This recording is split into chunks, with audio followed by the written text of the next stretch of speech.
हरे Hare Ram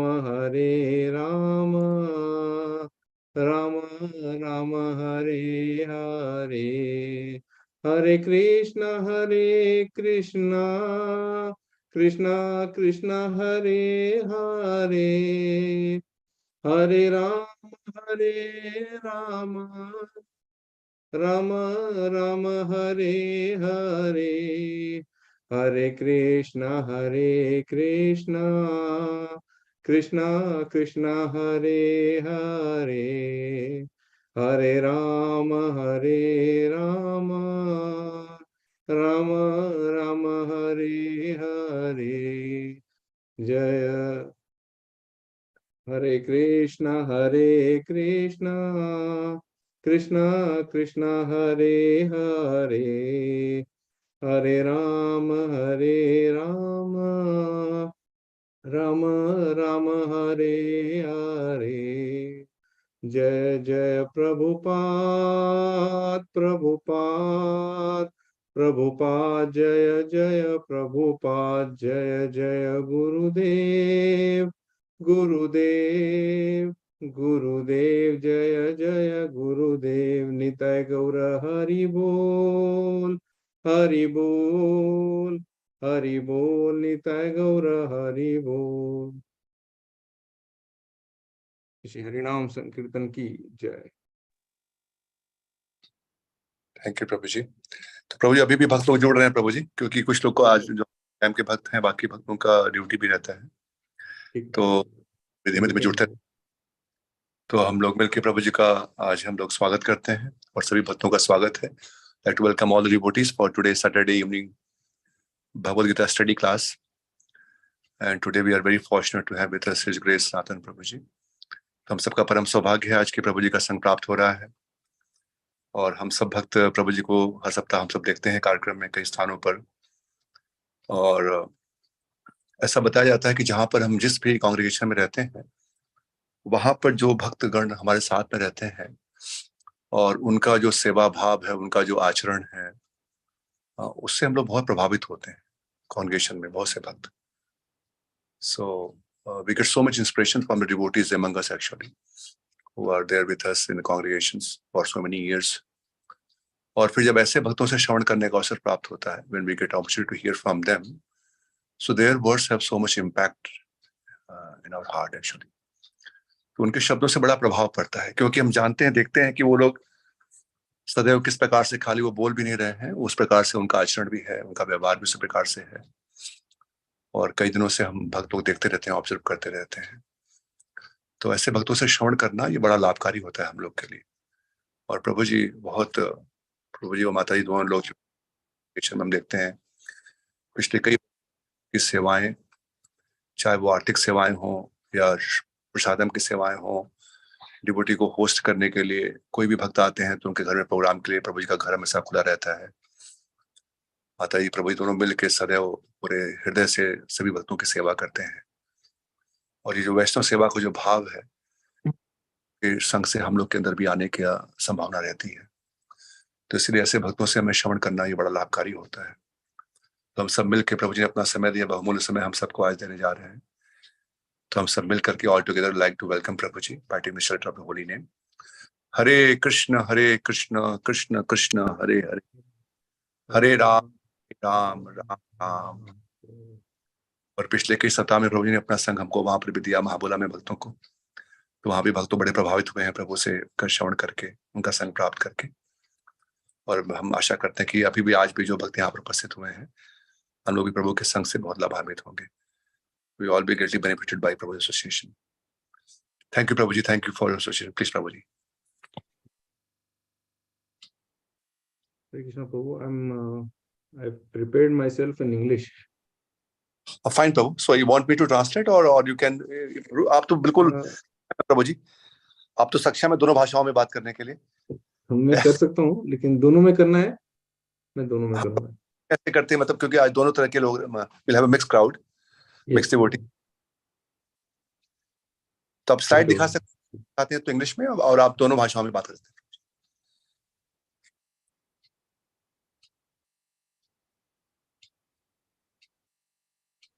Om Namo Bhagavate Vasudevaya.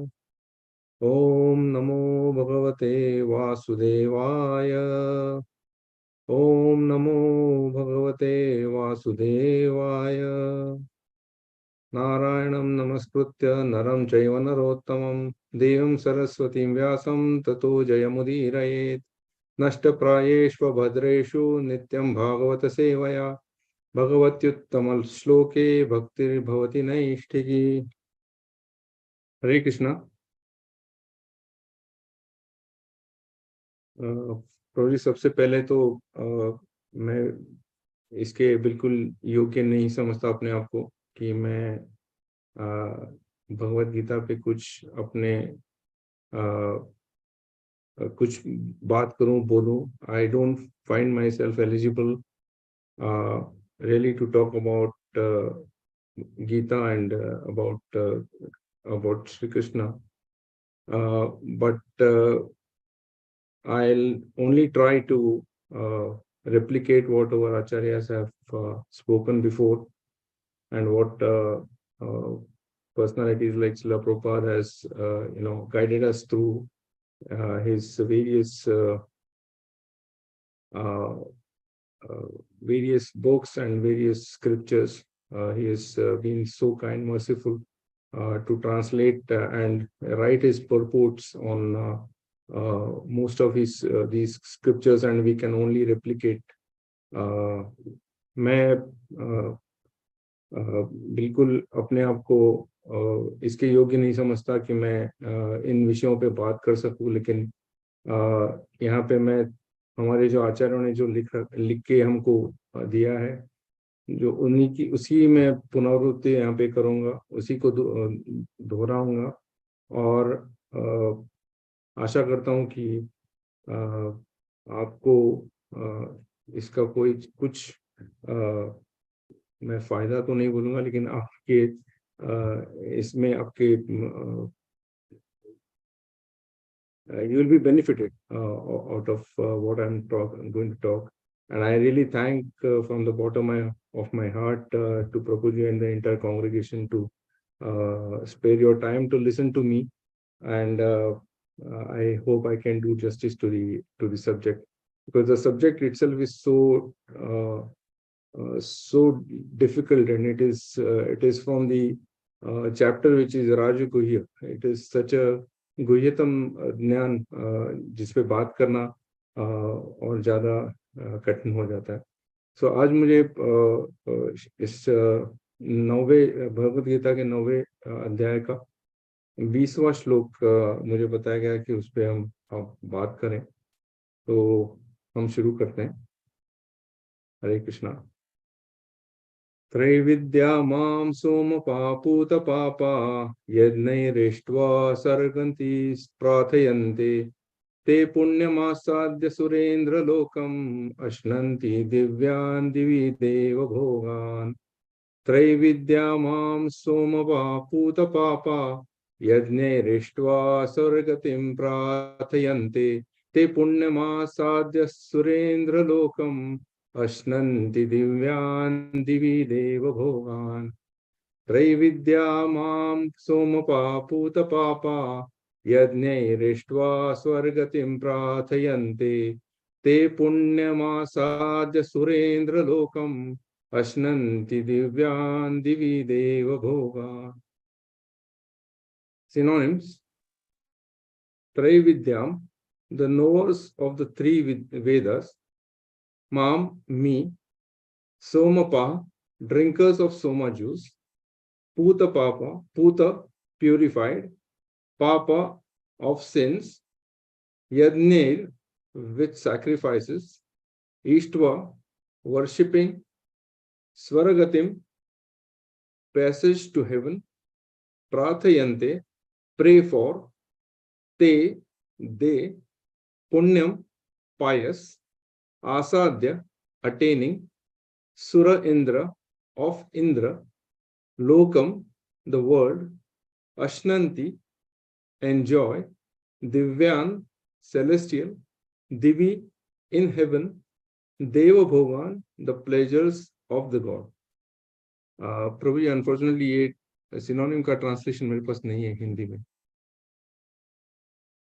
अब प्रभु जी मैं हिंदी में पढ़ सकता हूँ प्रभु जी, तो आप एक बार अनुवाद तात्पर्य पढ़ लेंगे तो मैं हिंदी में पढ़ दूंगा। ठीक है। Thank you Prabhu.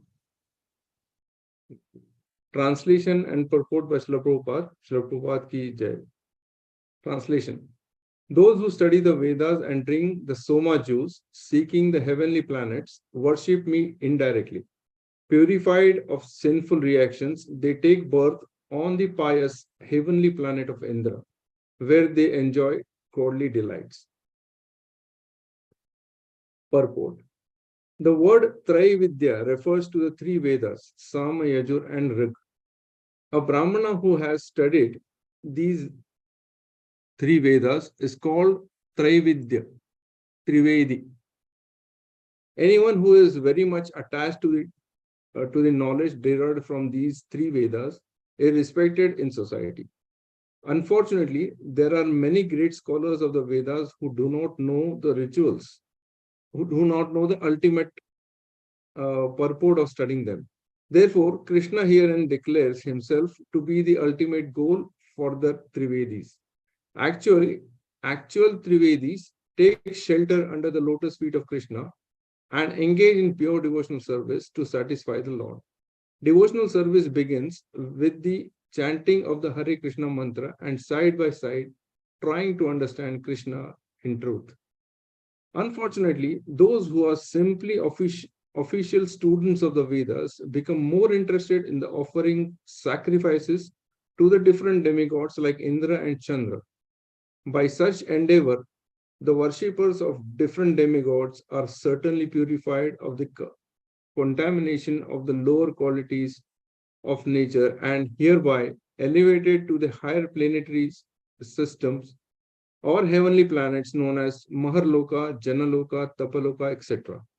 Once situated on those higher planetary systems, one can satisfy his senses hundreds of thousands of times better than on this planet. Hindi में अनुवाद। सॉरी प्रभु जी, सॉरी। ओके, मैं पढ़ लूं प्रभु हिंदी में अनुवाद तात्पर्य? पढ़ ले। तो हिंदी में अनुवाद तात्पर्य इस प्रकार से है आज के श्लोक का। अध्याय 9 श्लोक संख्या 20। जो वेदों का अध्ययन करते तथा सोमरस का पान करते हैं, वे स्वर्ग प्राप्ति की गवेषणा करते हुए अप्रत्यक्ष रूप से मेरी पूजा करते हैं। वे पाप कर्मों से शुद्ध होकर पवित्र इंद्र के स्वर्गिक धाम में जन्म लेते हैं, जहां वे देवताओं का सा आनंद भोगते हैं। तात्पर्य। त्रैविद्या शब्द 3 वेदों साम, यजु तथा ऋग्वेद को बताने वाला है। जिस ब्राह्मण ने इन 3 वेदों का अध्ययन किया है वह त्रिवेदी कहलाते हैं। जो इन तीनों वेदों से प्राप्त ज्ञान के प्रति आसक्त रहते हैं, उसका समाज में आदर होता है। दुर्भाग्यवश वेदों के ऐसे अनेक पंडित हैं जो उनके अध्ययन के चरम लक्ष्य को नहीं समझते। इसीलिए कृष्ण अपने को त्रिवेदियों के लिए परम लक्ष्य घोषित करते हैं। वास्तविक त्रिवेदी भगवान के चरण कमलों की शरण ग्रहण करते हैं और भगवान को प्रसन्न करने के लिए उनकी शुद्ध भक्ति करते हैं। भक्ति का सूत्रपात हरे कृष्ण मंत्र के कीर्तन तथा साथ साथ कृष्ण को वास्तव में समझने के प्रयास से होता है। दुर्भाग्यवश जो लोग वेदों के नाम मात्र के क्षात्र हैं, वे इंद्र तथा चंद्र जैसे विभिन्न देवताओं को आहुति प्रदान करने में रुचि लेते हैं। ऐसे प्रयत्न से विभिन्न देवों के उपासक निश्चित रूप से प्रकृति के निम्न गुणों के कल्मश से शुद्ध हो जाते हैं। फलस्वरूप वे उच्चतर लोकों यथा महरलोक, जनलोक, तपोलोक आदि को प्राप्त होते हैं। एक बार इन उच्च लोकों में पहुंचकर वहां इस लोक की तुलना में लाखों गुना अच्छी तरह इंद्रियों की तुष्टि की जा सकती है। हरे कृष्ण। ओम अज्ञानतिमिरान्धस्य ज्ञानाञ्जनशलाकया चक्षुरुन्मिलितं येन तस्मै श्रीगुरवे नमः। श्रीचैतन्यमनोभीष्टं स्थापितं येन भूतले स्वयं रूपः कदा मह्यं ददाति स्वपदान्तिकं। वन्देऽहं श्रीगुरो श्रीयुतपदकमलं श्रीगुरुं वैष्णवांश्च। श्रीरूपं सागरजातं सहगण रघुनाथान्वितं तं सजीवं साद्वैतं सावधूतं परिजनसहितं कृष्ण चैतन्य देवं Shri Radha Krishna Padan Sah Ganalalita Shri Vishakha Vitamsha.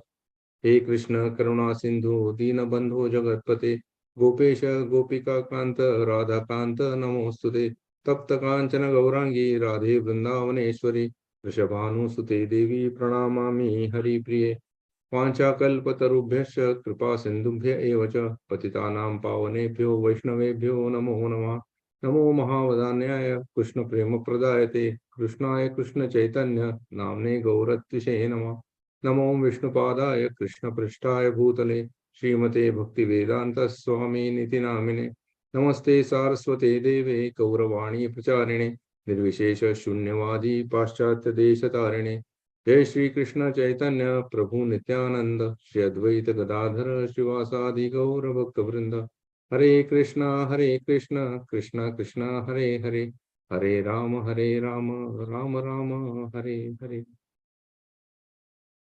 मूकं करोति वाचालं पंगुं लंघयते गिरिं यत्कृपातमहं वन्दे परमानंदमाधवम् हरे कृष्णा। सो ये जो श्लोक है, ये जो अध्याय है, 9वां अध्याय, इसको राज विद्या राजगुह्य योग कहा गया है। This chapter is called the most confidential knowledge. The reason behind this being called as a most confidential knowledge is because this whole chapter talks about the Vedantas. Vedantas are the king of knowledge, king of education. That's why it is called Raj Vidya. And it is the most secret of all secrets. And it's the purest knowledge. Why Mr. Prabhupada says why it is Rajaguhya, why it is the top secret, and because most of the people, most of the human beings, they are on the bodily platform, and they do not know about the soul. Those who know about the soul, some of them, they think that they are one with the Lord, and that's why they are totally bewildered. There are some who know about the soul, and they are fortunate to know about the Paramatma, which is residing within our hearts. And this relationship of the soul with the Paramatma is the most Guhyatam part of the entire knowledge. And one who knows this knowledge is self-realized. And this self-realization is what is being told by the Supreme Personality of Godhead, Sri Krishna, in this chapter. That's why it is called the most confidential knowledge, the Raj Vidya Rajaguhya Yoga. Prabhuji, would you like to translate?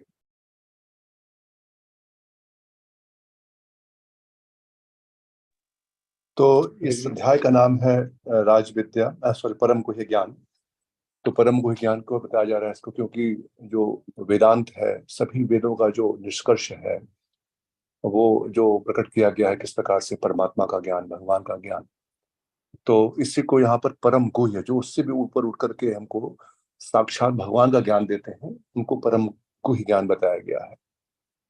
तो इस प्रकार से इस अध्याय का पूरा शीर्षक जो है वो परम गुह्य ज्ञान के नाम से है।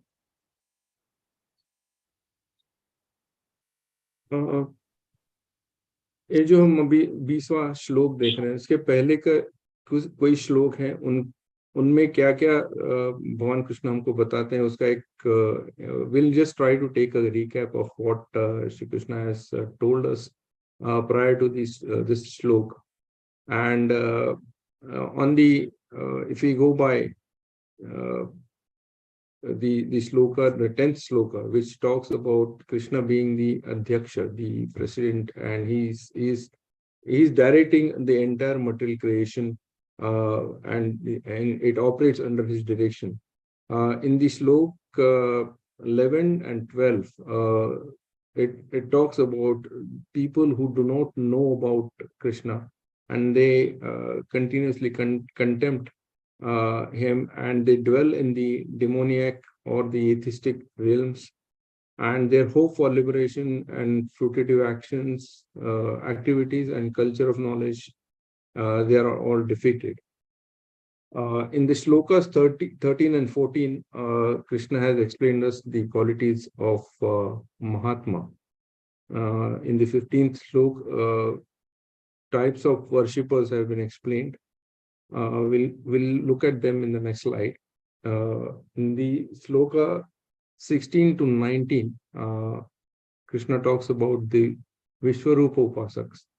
And from this slok onwards until 25th slok, he has explained us the Pratika Upasaks and their qualities. तो यहाँ पर प्रभु जी ने बहुत सुंदर रूप से आज के विषय पे आने के पहले जो पहले के श्लोक हैं उसके बारे में बता रहे हैं। 9वें अध्याय के 10वें श्लोक से लेकर के आज तक का जो हमने अध्ययन किया है कि 10वें श्लोक में हमने श्रवण किया भगवान के किस प्रकार से प्रकृति का जो अध्यक्षता है भगवान कैसे करते हैं, भगवान की अध्यक्षता में प्रकृति कैसे कार्य करती है। 11-12 श्लोक में जो भगवान के बारे में नहीं जानते हैं या जो उनके जो ज्ञान उनको मनुष्य समझते हैं वो मूर्ख हैं किस प्रकार से, और किस प्रकार से वो इसी आसुरिक और नास्तिक वाद जो है उसी में वो भ्रमण करते रहते हैं और उनकी सभी आशाएं जो होती हैं मोक्ष के लिए, कर्म के लिए, ज्ञान के लिए, वो सब कुछ जो है उसका नाश हो जाता है। और फिर 13-14 श्लोक में बता रहे हैं कि महात्मा के जो गुण हैं उनके बारे में बताया गया, जो भगवान को जानते हैं महात्मा, उनके लक्षण, उनके गुण।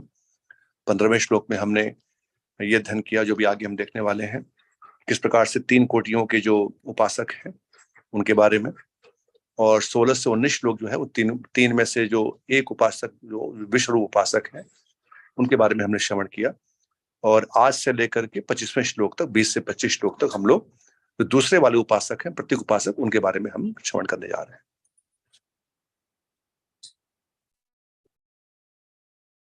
Now, what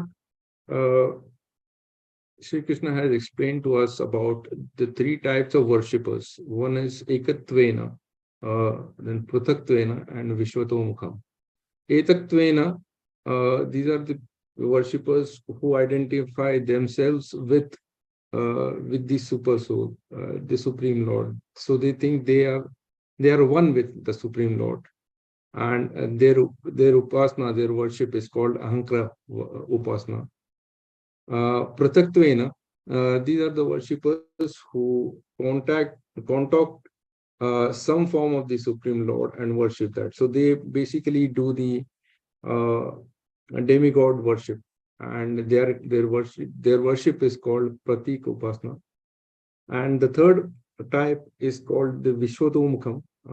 They accept the universal form of Krishna as Vishwarup form of Krishna, which means they see Krishna in everything, in every form they see Krishna, and their worship is called the Vishwarup Upasana.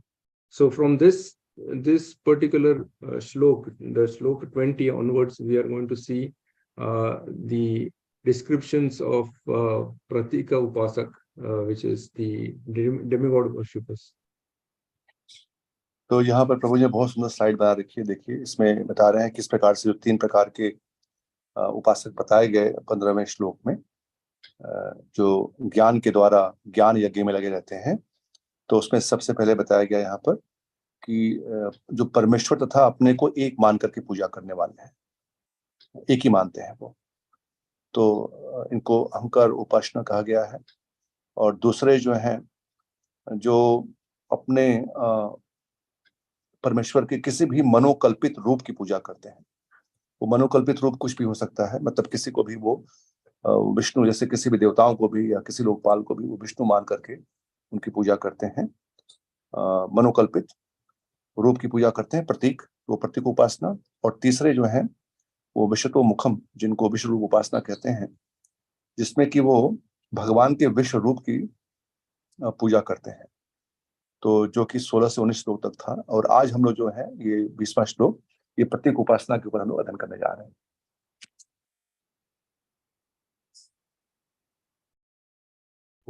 इस श्लोक का थोड़ा सा हम लोग अन्वय देखते हैं, कैसे ये श्लोक हमको समझ में आ सके. We try to see how we can break down this shloka and try to understand. The shloka mentions about three types of people: Traividyaha, Somapaha, and Putapapa. And then he says, Yadne mam ishtva swargatim pratayante. Punyam te punyam surendra lokam asadya divi divyan deva bhogan ashnanti. Which means these three types of people who are Traividya, are three type of worshippers who are Traividya, Somapaha, and Putapapa. We'll see every one of them one by one in the coming slides. They want to reach me, they want me through their yajna, but they want me in the Swargaloka. And according to that, they gather all the pious activities to reach the Surendra Loka. Surendra Loka is the abode of the king of the demigods, which is Indra. Surendra Loka Asadhya. So they gather all this pious activities, and then they in those heavenly planets they enjoy the Ashnanti, Divyan Deva Bhogan Ashnanti. So they enjoy the celestial things which are enjoyed by the demigods. यहाँ पर प्रभु जी ने इसका अन्वय किया है श्लोक का बहुत सुंदर रूप से कि तीन प्रकार के जो यहाँ पर बताए गए जो क्रिया, एक तो तीन वेदों के ज्ञाता त्रैविद्या, उसके बाद सोमपाह जो सोम रस का पान करने वाले हैं, और उसके बाद बताया गया यहाँ पर पूतपा जो पवित्र होकर के, पापों से पवित्र होकर के, और वो जाकर के स्वर्ग में वो स्वाति धाम में जन्म लेते हैं. तो ये सब लोग यज्ञ माष्टा स्वर्गति प्रार्थयन्ते, अर्थात ये प्रार्थना करते हुए जब स्वर्गति की प्राप्ति करते हैं तो वहां पर ये आगे बता रहे हैं कि ये सभी पाप कर्मों से शुद्ध होकर ते पुण्यम सुरेंद्र लोकम आसाद्य, वो सुरेंद्र लोक अर्थात जो देवताओं के राजा इंद्र हैं उनके स्वर्ग धाम में उनको जन्म मिलता है, और वो देवताओं के जैसा ही दिव्य दिव्यान देव भोगान, जैसे देव लोग भोग करते हैं वैसे उनको भोग करने के लिए वहां पर अवसर मिलता है. We'll see word by word.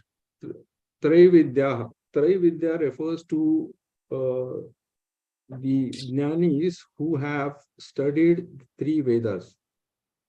Which are these three Vedas? These are Rigveda, Samveda, and Yajurveda.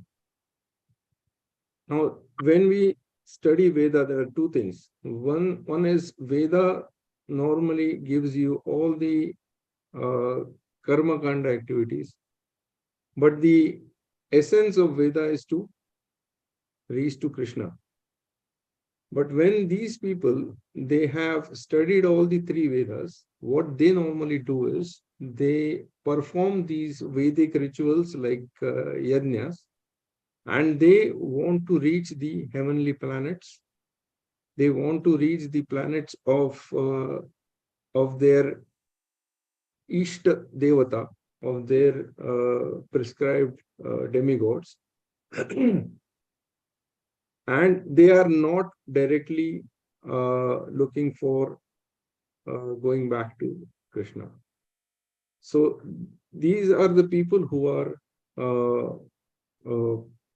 also trying to enjoy the benefits of being in the upper planets by being in the Swargaloka.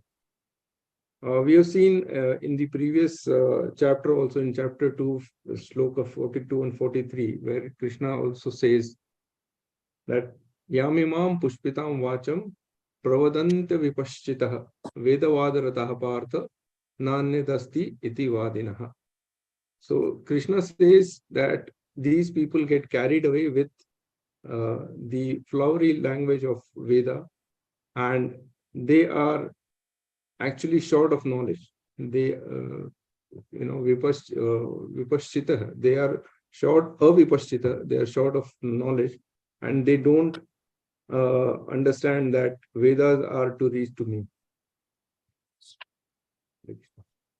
तो यहाँ पर अगर हम देखें, यहाँ पर त्रय विद्या जो शब्द आया है कि वो 3 वेद को बता रहे हैं यहाँ पर, वेदों का अध्ययन जो त्रिवेदी के बारे में।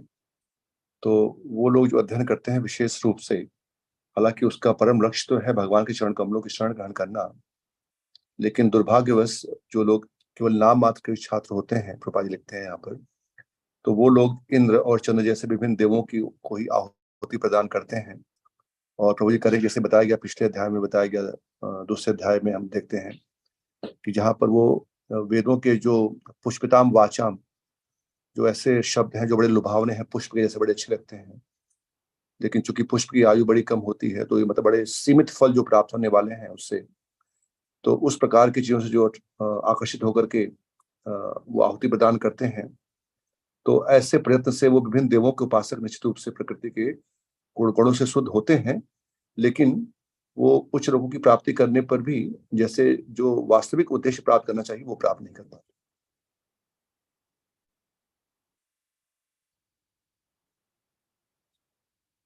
जी प्रभु जी। Yes, Prabhu. So next, we will see what is Somapaha. Well, most of us have probably heard that in the upper planets in heaven, gods used to drink somaras, and they compare it with the normal somaras of normal intoxicant that are available in the material world. Well, this somaras, there are shastric evidences that the somaras means it's the juice of the Soma Lata or the Soma Valli. There is also a description where this Lata actually grows in the waxing moon, leaf by leaf, and in the waning moon, these leaves drop out again leaf by leaf. So these leaves, normally on a Purnima, these leaves are collected, and in the presence of some Vedic hymns, the juice is extracted. Now this juice is called the somaras, and this somaras is normally consumed at the time of yajna. The difference between this juice and what it is compared to the regular intoxicants of the material world is a complete 180 degrees difference.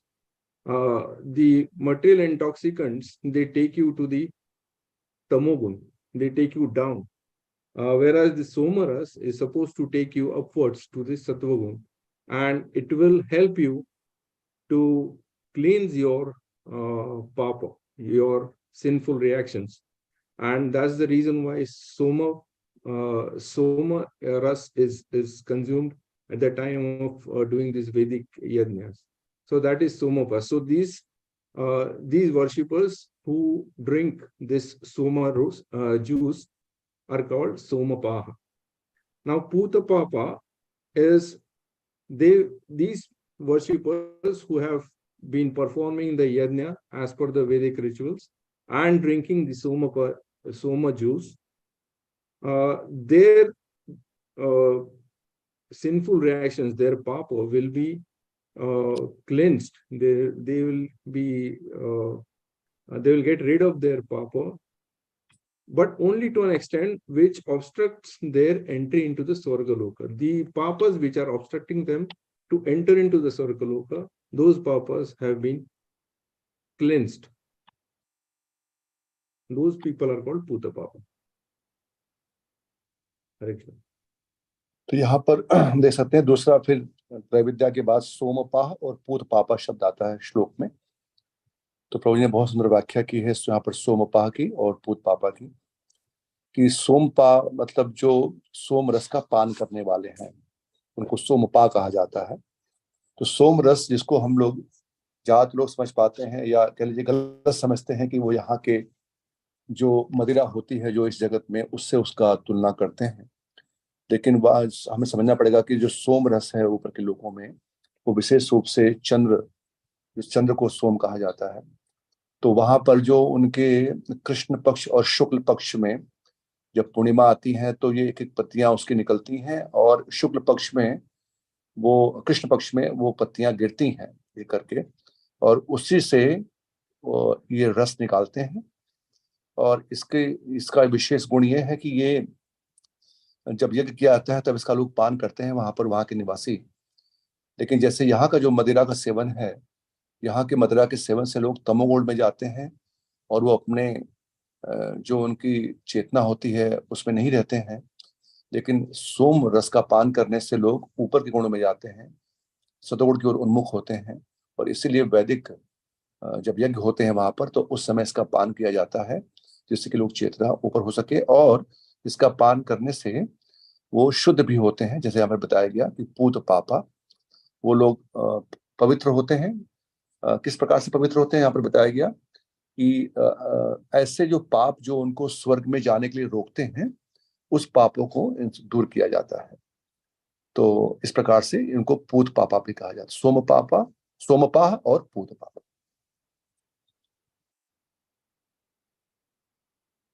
Now, yadne rištva. So when we saw the Anvay, we saw that it has to be read like yadne mam ishtva.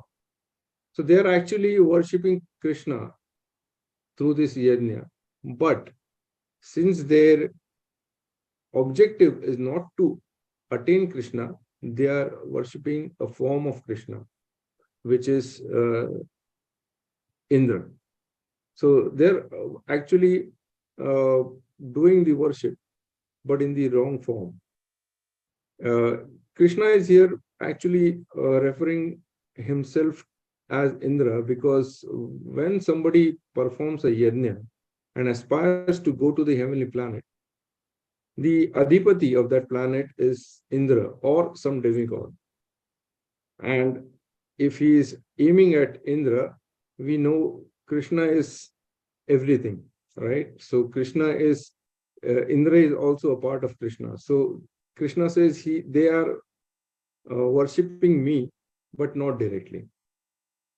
And Swargatim Prathayante, which simply means by doing this yajna and drinking the somaras and praying and aspiring to go to heaven, that is what they are praying for. That is Prathayanti. They are doing the prayers to reach the heavenly abode or the abode of their favorite demigod. And in this case of this shloka, they are trying to go to the abode of Indra. तो आगे फिर श्लोक में हम देखते हैं दूसरी line में कि यज्ञ रिष्टा, जिसको अगर हम संधि विच्छेद करेंगे, यज्ञ है मामिष्ट्वा, अर्थात वो लोग मुझे ही मेरे लिए यज्ञ कर रहे हैं, लेकिन वो विधि पूर्वक नहीं है, क्योंकि वो विशेष रूप से जो वहां के अधिपति इंद्र हैं उनको मुझे समझ करके वो कि वही सभी कारणों के कारण हैं, और उनको ध्यान में रखते हुए यज्ञ कर रहे हैं। और विशेष रूप से उसका प्रयोजन क्या है कि जिससे उनको, जिससे चंद्र या इंद्र जब ऐसे देवताओं की आहुति प्रदान करते हैं वो लोग उनको, तो उनका ये समझ होती है कि इससे हमें हमारे पापों से छुटकारा भी मिलेगा, और जो स्वर्ग का आनंद है जहां पर सोमरस का पान इत्यादि, वो भी हमें करने का अवसर प्राप्त होगा। तो इस ध्येय से वो लोग इस प्रकार के यज्ञ करते हैं, और इसीलिए वो प्रार्थनाएं करते हैं, स्वर्ग गति प्रार्थयन्ते, अर्थात स्वर्ग में गति, स्वर्ग की गति हो उनकी, स्वर्ग में जाने का अवसर प्राप्त हो, इसको ध्यान में रख करके वो प्रार्थना करते हैं। Purnamasadya. Simply it means that they gather by doing all this yajna and drinking soma juice and doing all the rituals. What they do is they gather adequate punya. Punya is the pious credits. They gather adequate pious credits to reach their objective of the heavenly planet of Indra, which is Swargaloka. So that Swargaloka is referred to as Surendra Loka. Surendra Loka, as I was talking about a little while ago. Sura means all the demigods. Indra, he is the chieftain of, that is a position actually. Indra is a position, but we are referring to the chief of all the demigods, and that is Indra. So Surendra, and Surendra Lok means the abode of Surendra, the abode of Indra, and that is the Swargaloka. So they gather the adequate pious credits, pious activities, which is called punya, so that they can reach the abode of Indra. तो फिर आगे तीसरे oil में हम देखते हैं श्लोक में ते पुण्यम आसाद्य सुरेंद्र लोक, ये शब्द आ रहे हैं। और प्रभु जी ने बहुत सुंदर रूप से सबका अन्वय किया है, सभी शब्दों का वास्तविक अर्थ समझा रहे हैं कि इस प्रकार से वो उनके पास पर्याप्त पुण्य वो प्राप्त करते हैं, जैसा बताया गया, सोमरस का पान करके और यज्ञ करके, जो वैदिक विधि के द्वारा किया जाता है, उसको करके जब वो शुद्ध होते हैं और वो पापों से, जैसे पहले हमने पढ़ा अभी कि पूत पापा और उसके बाद पुण्य, पाप समाप्त होते हैं और पुण्य अर्जित करते हैं। कौन सा पुण्य? जिस पुण्य के द्वारा वो सुरेंद्र लोक में प्रवेश कर सकें। सुरेंद्र लोक, सुर इंद्र, सुर का मतलब देवतागण, और उसके जो अधिपति हैं इंद्र, वहां के सुरेंद्र, उनके लोक, तो उनके लोक में प्रवेश करने के लिए वो इस प्रकार से ये पुण्य को प्राप्त करते हैं जो उनको वहां पर लेके जा सके। And all this they do for what? To Ashnanti Divyan Divi Deva Bhoga. So they do this to enjoy the celestial delights. Now, when we see the word Divya, and we compare this word Divya with the same word which came in the 4th chapter, 9th sloka, Janma Karma Charme Divyam. Here Krishna refers to Divya as transcendental, whereas this shloka refers to Divya as celestial. We have 3 types of existences, terrestrial, celestial, and spiritual or transcendental. Terrestrial is which is material on the earth. Celestial is again material, but it's a higherly planet, so heavenly planet, that is called celestial. And spiritual or transcendental. So all these 3, there are 3 existences. So Divyam here is referred to the celestial delights, because they are hoping to go to the celestial planets. It's not referred to as a transcendental Divya. And Divi Deva Bhogan, which literally means Divi is the heavenly abode, which is again the Swargaloka, and Bhuhi is actually the earth lok, so it is earthly. So when they say Divi Deva Bhogan, so the whatever is enjoyed by the demigods in the heavens, this is what they enjoy in those lokas.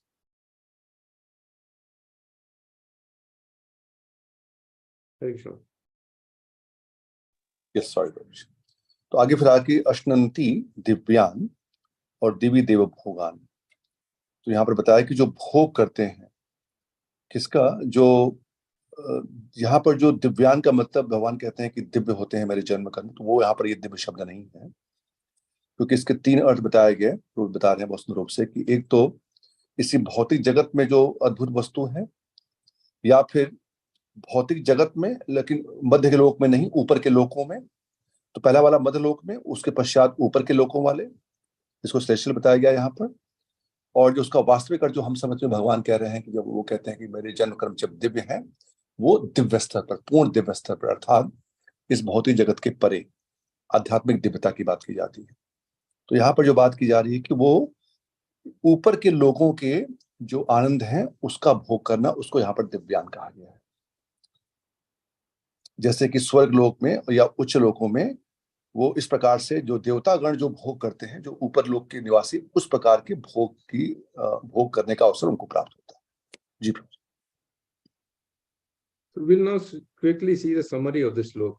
What is this sloka all about? It's about the Pratika Upasak, the worshippers of Pratika Upasana, or the demigod worshippers, and the way they are aspiring to go to the heavens. And Krishna is talking about the Karma Kanda and going to heaven for enjoyment. Also in the earlier shloka that we saw from the chapter to second chapter, he has said the same thing, that these people are of lesser intelligence. They are short of knowledge.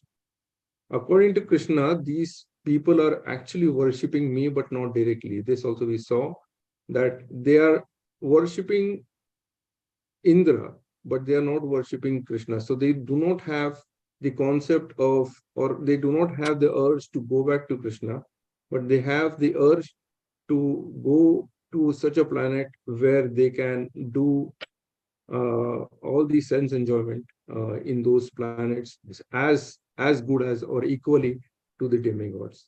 They're worshipping him indirectly, but Krishna also says they are worshipping him indirectly, uh, because end of the day Indra is a part of Krishna through the worship of devtas, but that is not full. That will not take them back to the Godhead.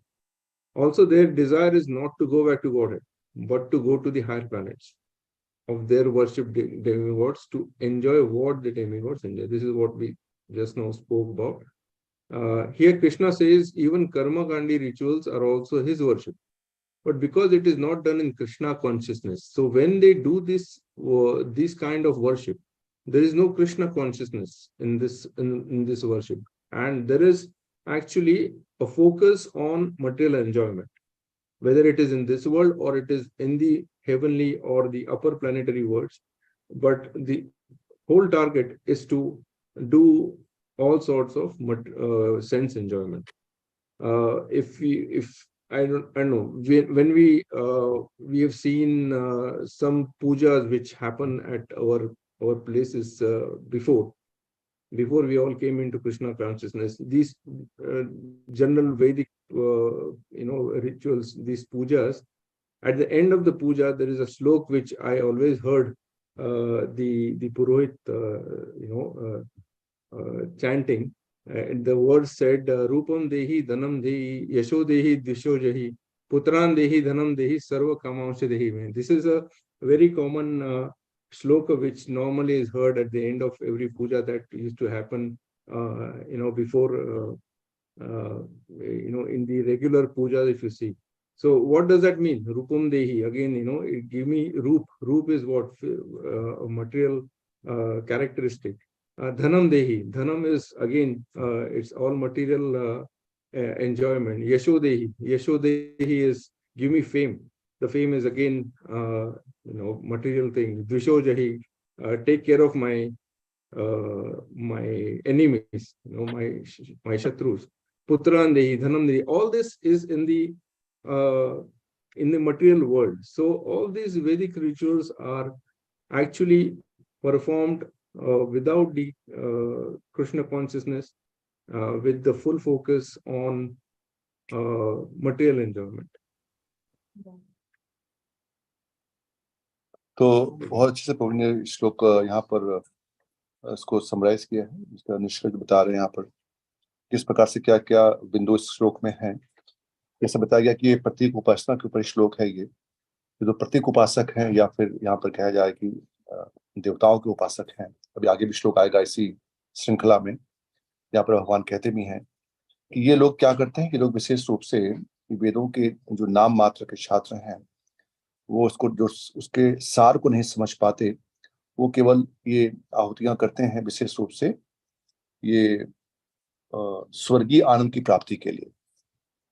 और यहाँ पर भगवान कह रहे हैं कि इस प्रकार से जो प्राप्त करना चाहते हैं वो जाएंगे स्वर्ग में, लेकिन ये समझना पड़ेगा कि ये जो वहां पर जो भी प्राप्त होने वाले जो फल हैं वो सीमित है, और जैसे वो पुण्य समाप्त होंगे फिर से वापस उनको यहाँ पर आना पड़ता है। तो भगवान कह रहे हैं कि ये जो कर रहे हैं ये वास्तव में मेरी ही पूजा है, लेकिन ये अविधि पूर्वकम है, क्योंकि निश्चित रूप से किसी और को यज्ञ लेने का अधिकार नहीं है। सारे यज्ञ भगवान के लिए किए जाते हैं, लेकिन अगर ध्येय भाव किसी और के प्रति है, किसी और को हम कृष्ण विष्णु समझ के कर रहे हैं, तो ये अविधि पूर्वकम है, जैसे कि यहाँ पर इंद्र या चंद्र जिसको भी समझ के हम कर रहे हैं।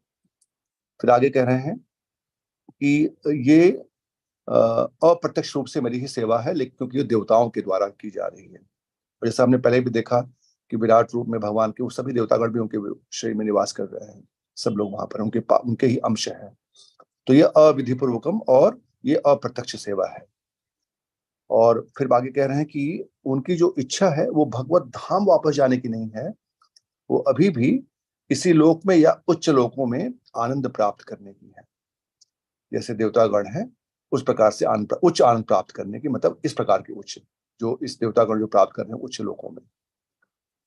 तो यहाँ पर बता रहे हैं कि इस प्रकार के जो वैदिक प्रक्रियाएं हैं या इस प्रकार की जो जो वेदों का अध्ययन है और इस प्रकार के जो सोम पाप पूत पापे हैं, ये कृष्ण भावना भावित विधि से अलग हैं, क्योंकि ये भगवत प्राप्ति की ओर उन्मुख नहीं करते हैं, भगवान की चेतना से युक्त नहीं है, कृष्ण भावना भावित नहीं है, इसीलिए वो कृष्ण को प्राप्त नहीं करते हैं।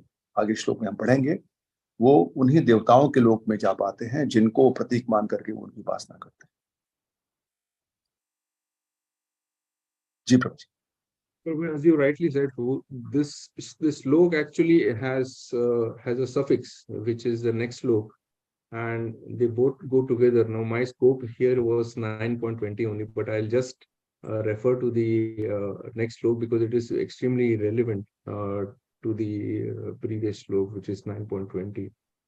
The 21st slok of the next slok, rather, is talking about I'll just read the translation here. When they have thus enjoyed vast heavenly sense pleasure and the result of their pious activities are exhausted, they return to this mortal planet again. Thus, those who seek sense enjoyment by adhering to the principles of the three Vedas achieve only repeated birth and death. These heavenly planets, Prabhuji, are actually made for sense enjoyment. And it is also said that once you take a body in that planet, when that body is in the modern words, it is kind of optimized for sense enjoyment. So all you do in those planets is enjoy all the bhogas, satisfy your senses, and when you do that, by each activity, your pious credits are reducing. And once your pious credits are all exhausted, you have to come back to this material world, to these earthly planets, and restart your bank account from scratch. So that's precisely what Krishna says you should not do. And once if you are doing any activities, do it with the goal of attaining me, and then I will take care of you, is what Krishna says in the later shlokas. But this is precisely what should be avoided, that we go back, we go to a particular highly placed planet, enjoy there, and come back. And as when you come back, probably it will be some few thousand years later, and we are already in the Kali Yuga. We are in the beginning of the Kali Yuga, only 5,000 years, and we are already seeing all the qualities of Kali Yuga. And once if you go to heavenly planet, enjoy, and until your balance is over, the punya balance is over. When you come back to this material world again, it will be few thousand years down under the Kali Yuga. And the Kali Yuga will be worsening more and more, and that time it will be more difficult for you to go back to Godhead. तो प्रभु जी बता रहे हैं बहुत सुंदर रूप से कि देखिए, ये अभी हमने देखा कि श्लोक में बताया गया कि जो भी इससे प्राप्त करेंगे हम लोग, इतना ये यज्ञ करके और इतना सब प्रयास करके, और केवल उच्च लोकों तक पहुंच पाएंगे इसी ब्रह्मांड के अंदर। जैसे हम पे बताया गया, प्रभुपाद जी कह रहे हैं कि जो ऊपर के लोक हैं और स्वर्ग लोक तक पहुंच करके, आगे वाला श्लोक में भी आएगा जो इससे जुड़ा हुआ श्लोक है, 21वां श्लोक प्रभु दिखा रहे हैं यहाँ पर, जिसमें बताया गया कि जैसे ही वहां पर जाएंगे, जितने आपने पुण्य अर्जित किए हैं, जो हमने पहले पढ़ा अभी, कि वो पुण्य अर्जित करेंगे, पुण्य मासाध्य, और इतना तपस्या करके जो पुण्य अर्जित किया, वहां पर जाने के पश्चात जैसे ही वो क्षीण होता है, तुरंत वापस हम सबको यहीं पर भेज दिया जाएगा, इसी लोक में वापस आना। तो इससे प्राप्ति क्या है? जो प्राप्ति होने वाली, वैसे भगवान कहते हैं कि जो वस्तु हो रही है बहुत सीमित है, वो सीमित और क्षणिक। क्षणिक का मतलब बहुत कम समय के लिए फिर वापस यहीं पे आना पड़ेगा इसी लोक में। तो ये एक प्रकार का कुछ समय के लिए बस जो है ये लग रहा है कि आनंद की प्राप्ति है। ये प्रभु जी बता रहे हैं बहुत सुंदर बात उसमें। तो उसमें समस्या क्या आ सकती है? ये भी हम लोग कलयुग के आरंभ में हैं, जहाँ पर भक्तों का संग और स्वर्ण युग चल रहा है। भगवान के नाम की महिमा और ये भक्तों का संग जिसकी बड़ी महिमा बताई गई है, वो स्वर्ण युग में उपलब्ध है। और वहां से जा करके आने में, क्योंकि वहां पर जो आयु है, वहां का जो समय है, यहाँ के समय की अपेक्षा जो ड्यूरेशन है वो बिल्कुल अलग है। तो वहां का कुछ क्षण यहाँ के बहुत साल बीत सकते हैं। तो जब वहां से वापस गिरेंगे, यहाँ पर हम लोग आएंगे, तो उस समय शायद बहुत समय बीत चुका होगा। और हो सकता है कि तब उस समय हमको ऐसा अवसर जो अभी मिल रहा है वो नहीं मिले, तो फिर बहुत बड़ी हानि हो जाएगी हम सबके जीवन में। जी प्रभु। Krishna also says in the later chapter, in the 15th chapter, which says Vedesha Sarva Rahame Vedyo. So it is, it's a very famous slok where Krishna says what is to be learned from the Vedas. It is, it's me. You have to learn, you have to understand me. And if you are studying Vedas an without an objective of understanding Krishna, or without an objective of going back to him, then it is a wasted effort that you will be doing. Instead, you have to focus all your energies onto attaining Krishna.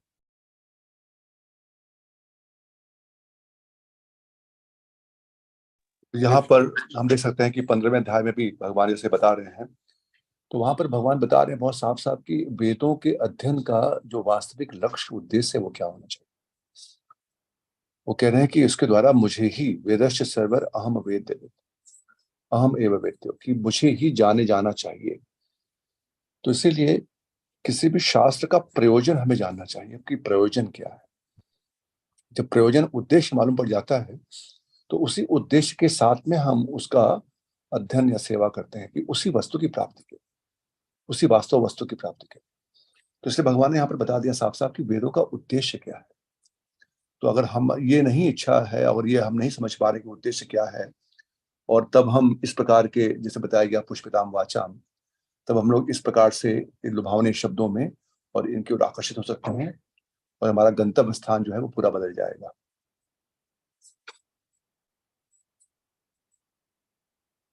Also in Srimad Bhagavatam, we see in the 6th canto, 2nd chapter, 11th slok.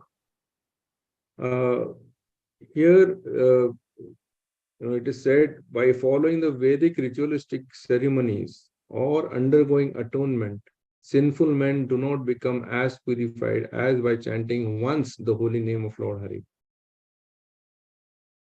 Although ritualistic atonement may free one from sinful reactions, it does not awaken devotional service, unlike the chanting of Lord's names, which reminds one of the Lord's fame, qualities, attributes, pastimes, and paraphernalia. So, the bottom line is very simple. We have been blessed to be born in Kali Yuga, where the Yuga Dharma is only to take the Harinam. And whenever there is a Diksha given in the first initiation, it is also called Harinam Diksha. So, it's of that importance that we do the chanting of the Hare Krishna Mahamantra, and that is the only way which will take us back to, that is the only possibility rather, which can take us back to Krishna, instead of wasting our energies into the activities which are, which are described here in, it does not take a lot of effort to do, the Harinam is not as difficult as performing a yajna. In the age of Kali, it is the simplest thing that we can do, but at the same time, it is one of the most difficult things to actually focus on Harinam. But with practice, we can attain, the perfection in we can at least try to attain some perfection in taking the Harinam.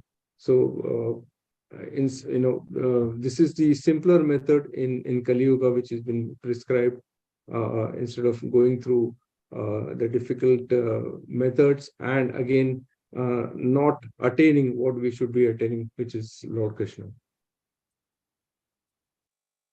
तो श्रीमद् भागवतम में बताया गया 6वें स्कंद के दूसरे अध्याय के 11वें श्लोक में कि किसी भी जो वेदों के जो वैदिक कार्य बताए गए हैं, वैदिक विधि बताई गई है, तो उन वैदिक विधियों के पालन करने से और या फिर प्रायश्चित करने से हमारे जो पाप पूर्ण कार्य हैं वो इतने शुद्ध नहीं होते जितने कि केवल भगवान के नाम का आश्रय लेने से, भगवान हरि के नाम के आश्रय लेने से जितना शुद्धि होती है उतना बाकी विधियों से नहीं होती।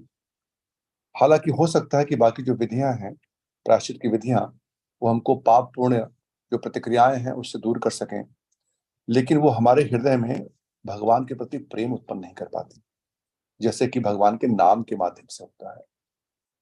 इसीलिए भगवान के नाम के माध्यम से हमको भगवान के रूप, गुण, लीला, ये सभी चीजें प्रकट होती हैं।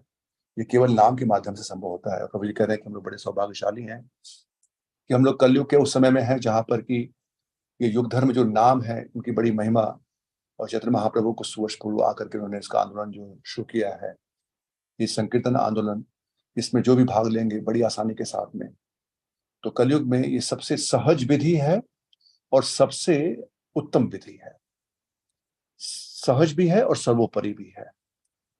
और लेकिन हो सकता है कि शुरुआत में हम देखते हैं कि इसमें रुचि आने में और फोकस करने में कठिनाई हो सकती है, इसीलिए बताया गया है कि हमें अभ्यास करना होगा। अभ्यास के माध्यम से कठिन कार्य भी वो सहज हो जाता है। Before the Krishna consciousness, Prabhuji, we used to think, we used to feel very bad that we are born in the age of Kali.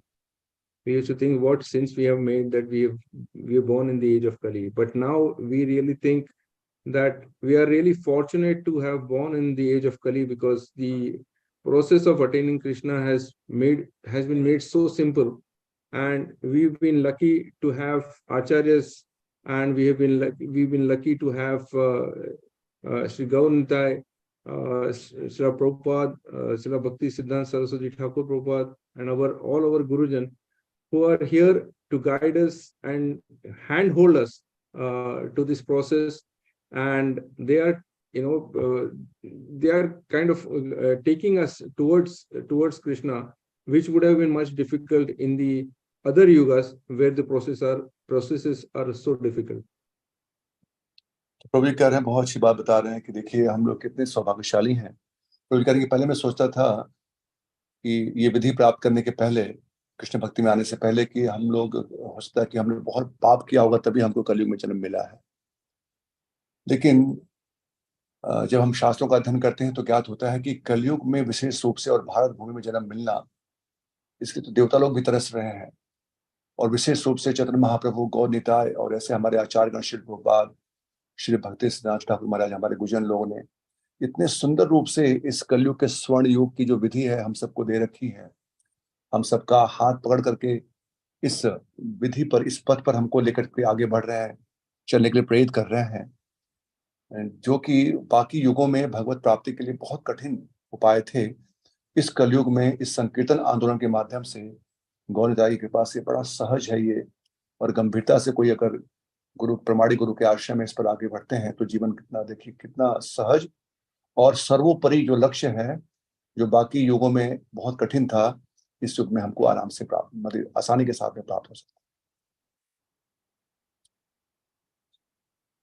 है। In the Chaitanya Charitamrita, Prabhuji, this is a very famous slok which I would like to repeat here. Hare Nama Namaiva Kevalam, Kalo Nasti Eva Gatir Anyatha. So this is what we've been talking for some time now, that we have no other escape in this Kali Yuga but to take the divine name of Krishna.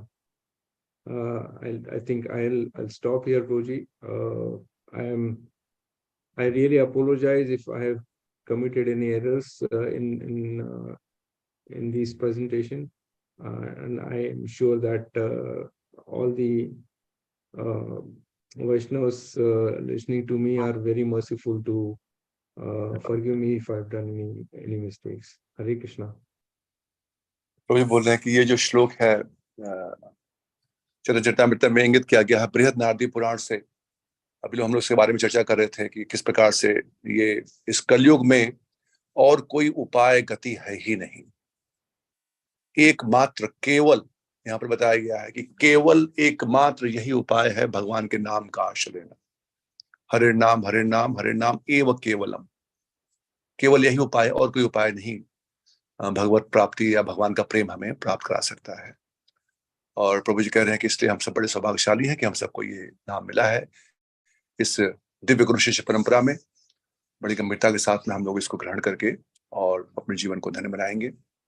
और प्रभु जी विनम्र होकर के बोल रहे हैं कि मैं यहाँ पर विराम देता हूँ, और अगर कोई त्रुटि हुई हो तो यहाँ पर वैष्णव जो है वो क्षमा करेंगे।